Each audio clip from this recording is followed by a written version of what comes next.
Thank you very much for clicking on the video. एक बार फिर से आपका बहुत बहुत स्वागत है। And what do we do here? We practice natural English here. Do we? Yes. हम यहाँ पर नेचुरल इंग्लिश की प्रैक्टिस करते हैं। देखिए नेचुरल पे बहुत ज्यादा एम्फेसाइज क्यों कर रहे हैं बार बार? Because we should think logically when we speak in English. हमें लॉजिकली सोचना होता है। हम क्या प्रॉब्लम कर देते हैं कि हम टेक्निकली सोचने लग जाते हैं कि ये टेंस जो है ये पास्ट टेंस है या पास्ट इंडेफिनिट है, and that's where we get stuck. वहीं अटक जाते हैं। आप इस सेशन को पूरा देख लीजिए। By the end of this session you will have understood the logic of spoken English कि अच्छा इस तरीके से सोचना है। हम हिंदी को सोच के इंग्लिश में बोल रहे हैं। What are we doing? We are trying to speak Hindi in English. Hindi को इंग्लिश में बोलने की कोशिश करते हैं। जैसे कि आप पहले सेंटेंस से देखो, बोलने की कोशिश करना। अब मैं महरीन को कह रहा हूं, महरीन के भाइयों के बारे में, महरीन अपने भाइयों को सुधार लो यार। अब ये फीलिंग क्या है? अपने भाइयों को सुधार लो। सुधारने का ट्रांसलेशन मत ढूंढो। क्या देखना है, क्या करवाने को कह रहा हूं, कैसा? You have to make them behave. हाँ सही है, बिहेव करवाने की तो बात कर रहा हूं। बिहेव मतलब है सही से पेश आना, तमीज से पेश आना। Mahreen you should make your brothers behave. हैं, you should make your brothers behave. ये थोड़ा सा टेक्निकली करेक्ट है, बिल्कुल सही सेंटेंस हो गया। और फीलिंग भरते हैं फिर इसमें। मेरा एक्चुअल में मतलब क्या है? Mehreen you should discipline your brothers. Discipline में रखने की बात कर रहा हूं, उन्हें डिसिप्लिन वगैरह सिखाओ। So Mahreen you should discipline your brothers. I can't handle them. I can't handle them. Exactly. मेरे कंट्रोल से बाहर हैं, so I can't handle them. Right? So discipline वाला हो गया कि मैंने अपने भाइयों को सुधार लो। Please discipline your brothers. अपने भाइयों को सुधार लो। एक और फीलिंग आती है, तुम भी थोड़ा सुधर जाओ। अब इसमें मैं आपके डिसिप्लिन तो है आपके अंदर बहुत सारा है, कूट के भरा हुआ है, और मैं आपको कह रहा हूँ तुम भी थोड़ा सुधर जाओ। ये कैसा वाला सुधरना कह रहा हूँ? कभी सामान इधर फैला दिया, देखो डब्बा पड़ा है। अच्छा मतलब मैस ना तौर तरीके अपने तुम भी सुधार लो, तो कैसे गए? तुम भी लगाना है इसमें, फिर तुम भी थोड़ा सुधर जाओ। ठीक है, so you have to. हाँ आप भी कोशिश करो। देखो फीलिंग कैसे, मैं यहाँ पर क्या कह रहा हूँ? You have to improve your them. Improve Also. नहीं, you have to mend your ways. Okay. Mend मतलब है सुधारना टाइप, वेज हैं तौर तरीके। तो महरीन के वाले संदर्भ में क्या था मेरा फीलिंग कि अपने तौर तरीके तुम भी सुधार लो थोड़े। So you have to mend your ways too, last में लगा दिया टी डबल ओ वाला है कि तुम भी। So you should mend your ways too. अब दोनों बातों को कहूं मैं साथ में मिला के तो पूरी फीलिंग समझना। Mehreen you should keep your brothers in line. ये भी एक फ्रेज है। इन लाइन का मतलब भी है किसी को तमीज में रखना, कंट्रोल में रखना, अच्छा व्यवहार करवाना। You should keep your brothers in line and you should mend your ways too. तो उनको कंट्रोल में रखना और खुद के तौर तरीके सुधारना। अब आप मेरे को सच सच बताओ, कोई ऐसी ग्रामर है लिटिल जो मैंने यूज करी हो? नहीं। प्रॉब्लम ग्रामर की नहीं है। प्रॉब्लम यह है हमने बुकिश इंग्लिश सीखते सीखते सिर्फ ग्रामर सीखी है। हमें ये फ्रेसेस नहीं पता है, ये वर्ड्स नहीं पता है कि कहाँ पर डिसिप्लिन कहना है, कहाँ पर मेक देम बिहेव कहना है, कहाँ पर कीप इन लाइन कहना है। एक और कह देते हैं ये 1 मिनट में सुधार दूंगा। ये अलग फीलिंग है। सुधार के रख दूंगा मैं तुम्हें।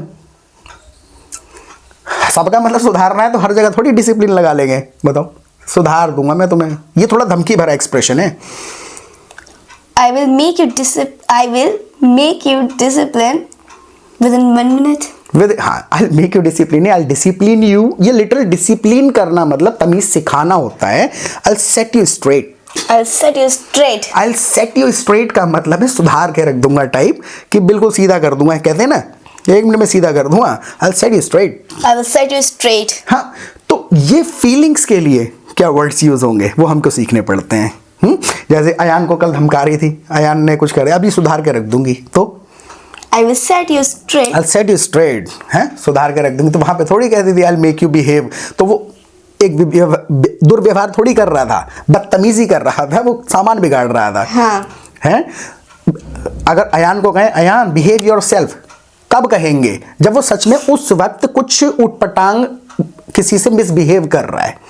राइट तो कहेंगे यार बिहेव योरसेल्फ, मॉल में जैसे करने लग जाता है राइट और वहां पे जाके मैं वही धमकाऊं, तुझे तो घर जाके सही करूंगा I set you straight, let me get home first, right. तो ये फीलिंग्स कैसे आएंगी? ज्यादा नहीं है, कॉन्वर्सेशनल वर्ड्स पता है कितने हैं? मुश्किल से 300 से 400 वर्ड्स, ये फ्रेसेस आपको पता चल गए तो आप रियल फीलिंग एक्सप्रेस कर पाएंगे, अटकेंगे नहीं। गलती ग्रामर की नहीं है, इस बात को कहना है पहले। गलती में भी वर्ड्स कई सारे आते हैं, मिस्टेक है, फॉल्ट है, गलती ग्रामर की नहीं है। It's not grammar's fault. हाँ, इसमें आपने ग्रामर को सब्जेक्ट के तरीके से ले दिया। इट्स नॉट ग्रामर्स फॉल्ट, यानी ग्रामर एक बंदा है जैसे, हैं ग्रामर की गलती नहीं है। जैसे कहूँ मेरी गलती नहीं है जी, It's not my fault. My fault, मेरी गलती नहीं है, राइट। और दो तरीके से बताते हैं इस बात को। जैसे ये कहूँ कि ये जो लैपटॉप खराब हो गया मैंने नहीं करा, इसमें पता मैंने नहीं करा, आई डिडंट डू दैट ना कह के मेरी गलती नहीं है, तो कैसे कहूँगा? लैपटॉप टूट गया, खराब हो गया, मेरी गलती नहीं है जी ये। I didn't make it. Confuse हो गए ना, टेक्निकली मिलाते मिलाते, टेक्निकली नहीं, सिंपल कहो ना, it's not my fault, It's not my fault. मेरी गलती नहीं है। एक फीलिंग है तुम्हारी हो रही है लड़ाई, देखो सिचुएशन के हिसाब से समझा, तुम्हारी हो रही है लड़ाई, अब कहनी है इसमें मेरी गलती नहीं है। इस फीलिंग में क्या कह रहे हो? मैं गलत नहीं हूं, ये गलत है। एक गलती करने, उस गलती की बात नहीं हो रही जो हुई है, मैं गलत नहीं हूं, तो कैसे कहूं? It's not my mistake. तो वो पूछेंगे ना कि क्या मिस्टेक हुई है, वहां पे मिस्टेक थोड़ी मेंशन हो रही है, हमारी लड़ाई हो रही है नॉर्मल, तो उसमें खुद को गलत, I am not at fault, I'm not at fault. Right, यानी I am not at fault, why should I apologise, मैं क्यों माफी मांगू, मैं गलत नहीं हूं तो, टाइप। टूट गया कुछ, अब वहां पर कहना है ये गलती दिख रही है, टूट गया, तब कहना है मेरी गलती नहीं है जी, मैंने नहीं तोड़ा, तो It's not my fault. It's not my fault, मेरी गलती नहीं है। और मैं गलत नहीं हूं तो I'm not at fault. I am not at fault, मैं माफी क्यों मांगू? Why should I say sorry? Why should I say sorry, या फिर why should I apologize, Why should I apologize? मैं क्यों माफी मांगने लगा, राइट। अब जैसे पॉजिटिव, जिसको हम टेक्निकली पॉजिटिव करके समझते हैं, देखो बिल्कुल सिंपल है, किसी बंदे से कोई काम कराना, इसमें मेक, गेट, कॉज सारे समझ में आ जाएंगे, हैं। जैसे मान के चलो, इन्हीं की बात कर लेते हैं कि पहले तो ये मुझसे कहलवाते हैं कि मैं इन्हें बाहर ले जाऊंगा, फिर मेरे पीछे पड़ जाते हैं कि ले जाओ। तो इस बात को कहना है कि पहले तो ये मुझसे कहलवाते हैं जबरदस्ती, लिटरल मीनिंग पे मत जाओ, मुझे हिंट दूं, मुझे फोर्स करते हैं, मुझे मेक करते हैं कुछ करने का, बोल के देखो। पहले तो मुझसे कहलवा लेते हैं कि मैं बाहर ले जाऊंगा इन्हें, ठीक है। First of all, they made me sad to go to outside, and then they nagging me. हाँ, दे नैग मी भी कह सकते हैं, दे आर आफ्टर मी भी कह सकते हैं। अब इस सेंटेंस से आपको एक बात समझ में आई, सेम आपकी भी शायद यही कंडीशन होगी अगर आप इंग्लिश लर्निंग वीडियो देख रहे हैं, कि आपको आइडिया है है, but you are not in the habit of speaking complete sentences. मैं बोलता समझ 1 मिनट में आ जाता सब कुछ, बोलते समय वर्ड्स मिसिंग हो गए, मिस हो गए, सॉरी, आगे पीछे हो गए, बताओ क्यों हो गए? बोला नहीं, क्योंकि पूरा सेंटेंस बोलने की आदत नहीं है। तो इसके लिए मैं आप इस पे आते हैं सेंटेंस पे। सबसे पहले मैं आपको बेस्ट तरीका बताता हूँ, एक छोटा सा काम करना है।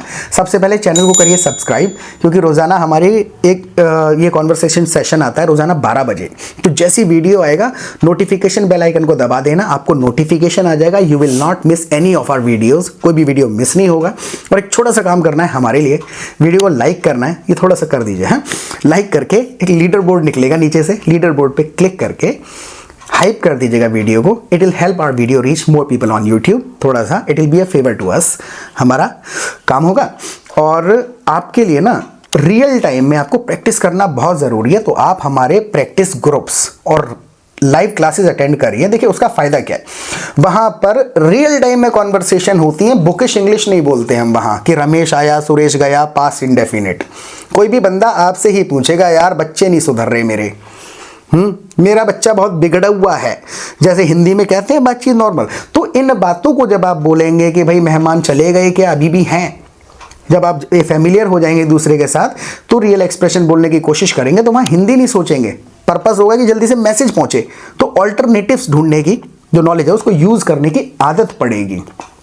एक दूसरे से सुनते रहते हैं, 200-300 लोग होते हैं एक ग्रुप में, कोई कहीं से ग्रामर सीख के आया, कोई फ्रेज सीख के आया, सुन सुन के ये कॉमन फ्रेजेस समझ में आएंगे, आदत में आएंगे जब बोलेंगे। तो यहाँ जब चाहे जितनी चाहे प्रैक्टिस कर सकते हैं, जो कि 99% रोल प्ले करती है लैंग्वेज लर्निंग में। 99% क्या है रोल? प्रैक्टिस और माहौल। ये दोनों चीज़ें आपको 24 घंटे मिलेंगी यहाँ।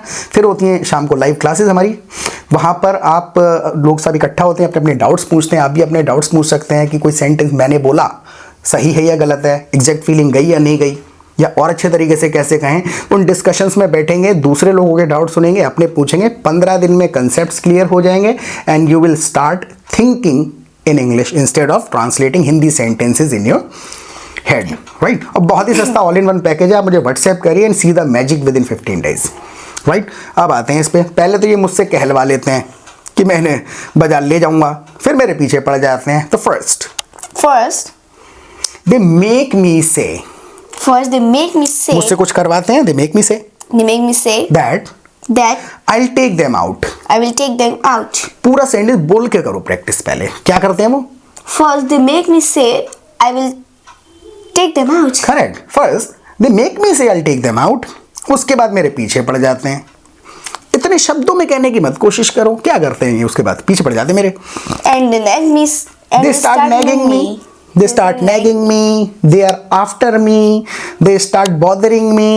हैं? They hang around me. Hang around का भी मतलब होता है सिर पे खड़े रहना, 24 घंटे आसपास मंडराते रहना। So first they make me say that I'll take them out, and after that they are after me all day. पूरा दिन पूरे दिन मेरे पीछे पड़े रहते हैं। They make me say, compulsory नहीं है। First they force me to say, force करते हैं पहले कि कह दो एक बार कह दो। हाँ। First they force me to say I will take them out. बस। और उसके बाद And they they start started nagging nagging me, me. फिर कान खाने लग जाते हैं। तो जब बोलेंगे, कोशिश करेंगे, तो ये ऑल्टरनेटिव्स पता है, कोई ना कोई माइंड में आएगा, मैसेज पहुंचा देंगे। पहले मुझसे बुलवा लेते हैं कि बाहर ले जाऊंगा, फिर पीछे पड़ जाते हैं। First they get me First they get me. To say, ये थोड़ा ग्रामर याद रखनी है। मेक मी से, मेक मी कोई प्रीपोजिशन नहीं, से ठीक है। मुझसे बुलवाते हैं। दे गेट मी टू से, To say. गेट के साथ To. टू कंपल्सरी है, राइट। जैसे मम्मा से चाय बनवा लाओ, मम्मा से चाय बनवा दो, इजी करके हैं, मम्मा से चाय बनवा दो। तो क्या करने को कह रहे हैं हम? Go and tell mama to make tea. Correct, easy alternative, go and tell mama to make tea, right. लेकिन इसको पॉजिटिव कहते हैं। अगर मेक इस्तेमाल करें, मम्मा से चाय बनवा दो, मेक मम्मा, Make mama tea. दो मेक आएंगे ना। मेक मम्मा, मम्मा की अवस्था बदल दो, ऐसी कर दो। Make mama to make tea. Make के साथ टू नहीं नहीं है। लगता है। हाँ, make mama make tea. Tea. Mama से कहो मम्मा से चाय बनवा दो, मेक मम्मा मेक टी। अगर गेट इस्तेमाल करूंगा, get mama Make to make to tea. Make tea. अब ये लॉजिक तो आया समझ, लेकिन ये कैसे बोल पाएंगे करेक्टली? इसमें फीलिंग भी है, अभी इस पर डीप डाइव नहीं कर रहा हूं, कंफ्यूजन होगा। अभी 2 रूल रट लिए। ये कैसे आएगा? Only by speaking in real time. जब 4-5 लोग और बोल रहे होंगे कि यार उसने कुल मिला करके मुझसे पार्टी ले ही ली। अब इसमें जबरदस्ती नहीं, काम होने पर नहीं, मेरे द्वारा होने पे है, उसने मुझसे पार्टी ले ही ली यार। Yes, so they force me to give them party. हाँ सही है, ये they force me to throw a party Party. है। थ्रो अ पार्टी एक कॉमन एक्सप्रेशन है, पार्टी देना टाइप। हाँ, ही फोर्स्ड मी का मतलब हो गया उन्होंने जबरदस्ती करी। यहाँ पे वो फीलिंग नहीं है, फीलिंग ये वाली है, they got me to throw a party, They got me. मुझसे करवा लिया They got me to throw throw a a party, party. मुझसे पार्टी आखिर उन्होंने ले ही ली। तो जैसे अगर ये कहते हैं, हिंदी में कहते हैं अक्सर ये वाली बात, जब घर में बच्चे बहुत सारा सामान फैला के पड़े होते हैं, हिंदी में आके कहा मैंने ने सब क्या फैला रखा है। लिटरल ट्रांसलेशन करना नहीं है, सिचुएशन देखो मैं क्या कहूंगा अक्सर, मैंने क्या फैला रखा है सब। Who made this mess? Who made this mess का मतलब हो गया कि किसने करी है, तुमने अगर फैला रखा है। Why did you make mess here? सारे टेक्निकली करेक्ट है। 90%, 95% you are there. You are there मतलब 95% you are done. Okay. You are done मतलब मतलब हो गया, मतलब उसका हिंदी फिर मिलान नहीं आ पाएगा, राइट? मतलब 95% you have achieved your goal. आपका गोल पहुंच गया क्योंकि you have started thinking logically, right? आप मैसेज पहुंचा पा रही हो विद करेक्ट वर्ड्स, सही अप्रोप्रिएट वर्ड भी यूज कर रही हो। मैस मैस कह दिया, मैं आके कहूंगा मेरिन what's all this mess. what's all this mess? What's all this mess यानी कि ये सब मैस मतलब वो चीज नहीं, ये सिचुएशन के लिए यूज कर देते हैं। व्हाट्स ऑल दिस मैस, ये क्या सब फैला रखा है इधर उधर। It's not my fault. मैं बुलवाने वाला था। हाँ, इट्स नॉट माई फॉल्ट, मेरी गलती नहीं है। मैं कहूँ ऐसा है भैया, तुम एक बार अयान से माफ़ी मांग लेना। इस सेंटेंस को बोलो, इसमें सॉरी कहेंगे, अपोलोजाइज कहेंगे, क्या कहेंगे? अयान से माफ़ी मांगो। No, sorry. कहना एक बार। अपोलोजाइज के साथ प्रीपोजिशन सीखते हैं, क्या यूज़ करेंगे? अयान से माफ़ी मांग लो, जाओ। ठीक है, go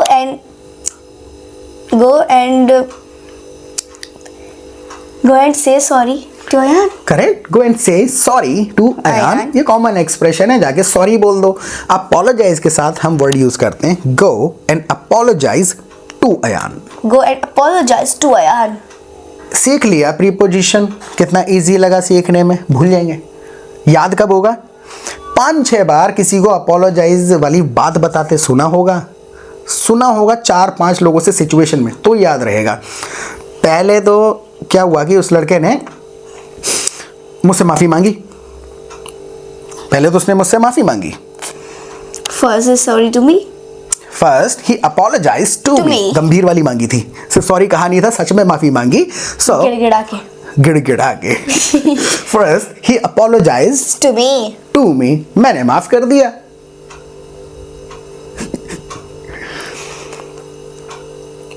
And I forgave him, I forgave him. मैंने उसको माफ। माफ कर दिया। पूछना है बात क्या थी, पूछते ना, अच्छा बात क्या थी?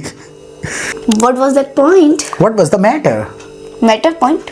हाँ, what was the point थोड़ा अजीब हो जाएगा यहाँ पे, लेकिन कह सकते हैं कहीं what तो was the सुना. matter? मैंने कहीं तो सुना था ये. ये सुना था, माइंड में आ गया कि हाँ ये होता है। अब ये कहाँ होता है, ये कैसे आएगा? जब 24 घंटे सुनोगे, 20 मिनट में कुछ नहीं होगा। इसको कहो पहले, 20 मिनट में कुछ नहीं होगा। 20 मिनट में हाँ, कुछ भी नहीं हाँ। होगा. ऐसा और इजी कर देता हूँ, 20 मिनट की प्रैक्टिस से कुछ नहीं होगा। ठीक है, 20 मिनट की प्रैक्टिस से कुछ भी नहीं होगा. मैं हिंट भी नहीं दूंगा, हाँ आप बोल के देखना। कोई बात नहीं. 20 मिनट की प्रैक्टिस से कुछ भी नहीं होना। 20 मिनट की प्रैक्टिस से कुछ भी नहीं होगा. हाँ। You should practice all day. आप डायरेक्शन बदल दी, बट यू थॉट लॉजिकली वही था, लॉजिकली सोचना था कि फीलिंग क्या है, चाहे शब्द कुछ भी हो, स्टाइल कुछ भी हो, है। You should practice all day, feeling वही थी। 20 मिनट से कुछ नहीं होगा, लिटरल थोड़ा सा और एम्फेसाइज करके। सो 20 minutes of practice 20 minutes of practice will not help. will not help. Feeling वही आ गई ना कि फायदा नहीं होगा, कुछ नहीं होगा मतलब फायदा नहीं। 20 minutes of practice is not enough. Is not enough. काफी नहीं है. तो जब आप लॉजिक समझ के बोलेंगे तो आपके पास देखेंगे यार बहुत सारे ऑल्टरनेटिव्स हैं, और वो ऑल्टरनेटिव्स ऐसा नहीं है इंटरचेंजेबल हैं, सब में कुछ फीलिंग है। आपने अलग फीलिंग से कहा, डायरेक्ट मैंने घुमा के कहा कि 20 minutes of practice is not enough. हाँ, वॉन्ट हेल्प, बिल्कुल सही है, फायदा नहीं होगा, लेकिन होता है इससे। 20 मिनट्स की ही प्रैक्टिस है that you are speaking English naturally instead of speaking Hindi in English, right. 20 minute से इतना हो गया, तो ग्रुप में जब आप आएंगे आपके पास 24 घंटे होंगे प्रैक्टिस करने के। खाना बना रहे हैं, ऑफिस में हैं, बाइक चला रहे हैं, ड्राइव कर रहे हैं, ईयरफोन लगाया, एक ग्रुप में पार्टिसिपेट किया, लोग क्या बात कर रहे हैं, थोड़ा कुछ सुना, कुछ बोला, बोर हो गए, रख दिया, दूसरे ग्रुप में जुड़ गए। तो जब भी टाइम मिलेगा उसी टाइम पर आकर के ईयरफोन लगाना है, कॉन्वर्सेशन सुननी है कि क्या टॉपिक चल रहा है, क्या बातें चल रही हैं, तो पूरे दिन सुनते रहेंगे। प्रॉब्लम है माहौल की, यहाँ माहौल मिल जाएगा आपको जहाँ पर 24 घंटे एक ऐसा वहाँ इंग्लिश चल रही है। और इसका फ़ायदा ये है कि इंग्लिश तो आप कोई फिल्म चला के छोड़ लो, लेकिन यहाँ फायदा क्या है, यहाँ कॉन्वर्सेशनल इंग्लिश होती है। टीवी में, फिल्म्स में हम देखते हैं स्क्रिप्ट्स, और हम उस स्क्रिप्ट्स के जैसी इंग्लिश बोलने की कोशिश करते हैं, which is not possible during the conversation, right. Conversational sentences सुनेंगे, कोई बात चल रही है वहाँ, समझ नहीं आया, तुरंत एक्सक्यूज मी, ये आपने सुना कहाँ भाई, इसके पीछे क्या लॉजिक है। तो जो बोल रहा है यानी वो कॉन्फिडेंट है, उसे पता है, तो वो समझा भी देते हैं एक दूसरे की, सब लोग हेल्प करते हैं। तो एक फ्रेंड्स ग्रुप है ये, जहाँ पर एवरीवन कहना है सब एक दूसरे की हेल्प करते हैं, सब एक दूसरे की हेल्प करते हैं। ये लास्ट है, बोल के देखो। ठीक है, everyone help, everyone help anyone, everyone helps, एक हो गया, तो एवरीवन हेल्प्स ईच अदर, एक दूसरे की, एवरीवन हेल्प्स ईच अदर। इस सेशन के बारे में आप प्लीज़ हमें फीडबैक दीजिएगा कि इन सेशंस को हम और ज़्यादा बेटर कैसे बना सकते हैं। आपके लिए प्रैक्टिस करते रहें। बाय।